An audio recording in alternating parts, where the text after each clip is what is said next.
জৈনক সাহাবী আমার নবীর দরবারে এসে বলে, ওগো আল্লাহর নবী, আমি সাহাবী এতটাই গরিব, আমার ফ্যামিলির মধ্যে কোনো শান্তি নাই, অশান্তি নিয়া ফ্যামিলি চালাই, ঘরের মধ্যে কোনো বরকত নাই, কোনো আয় উন্নতি নাই।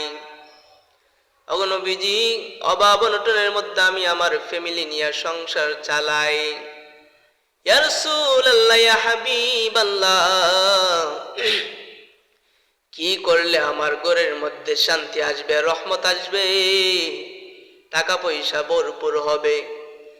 আল্লাহর নবীকে যখন এই কথাটা বলে, আল্লাহর নবী বলেন, ও সাহাবী, আমি নবী তোমাকে এমন একটা আমল শিখাইয়া দিব, যে আমল যদি তুমি করতে পারো, আল্লাহ রাব্বুল আলামিন ওই আমলের বিনিময়ে তোমার ঘরের মধ্যে অসংখ্য টাকা দিবেন, ঘরের মধ্যে রহমত হবে, শান্তি আসবে, অভাব অনটন দূর হবে।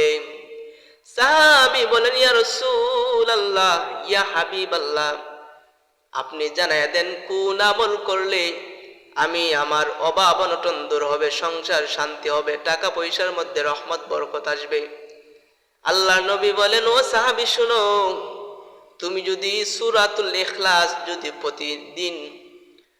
সূরা ইখলাস প্রতিদিন পবিত্র অবস্থায় যদি তুমি পড়তে পারো, ঘরে ঢুকার সময় যদি সূরা ইখলাসটা পড়ে তুমি ঘরে ঢুকো, আবার বাহির হওয়ার সময় যদি সূরা ইখলাসটা পড়ে বাহির হও, ওই আমলটা যদি তুমি করতে পারো, আল্লাহ রাব্বুল আলামিন তোমাকে ওই সূরার ইখলাসের বিনিময়ে তোমাকে অভাব অনটন দূর করে দিবে, টাকা পয়সার মধ্যে বরকত দিবে।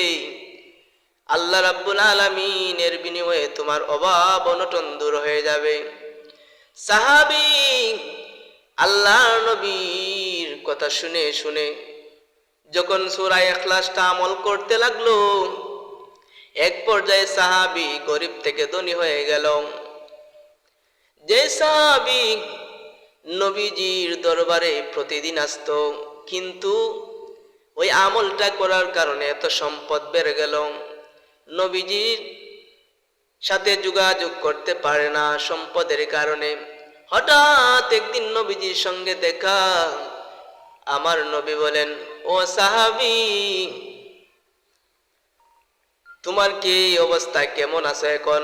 সাহাবী ডাক দেও, কয়, ইয়া রাসূলুল্লাহ, ইয়া হাবিবাল্লাহ, ওগো আল্লাহর নবী, আপনি যে আমলটা দিয়েছিলেন, ওই আমলটা করার ফলে আল্লাহ রাব্বুল আলামিন আমাকে এত সম্পদ বানাইছেন যে আমি একবেলা খাইলে দুই বেলা খাইতে পারতাম না, অভাব অনটনের দিন যাইতো।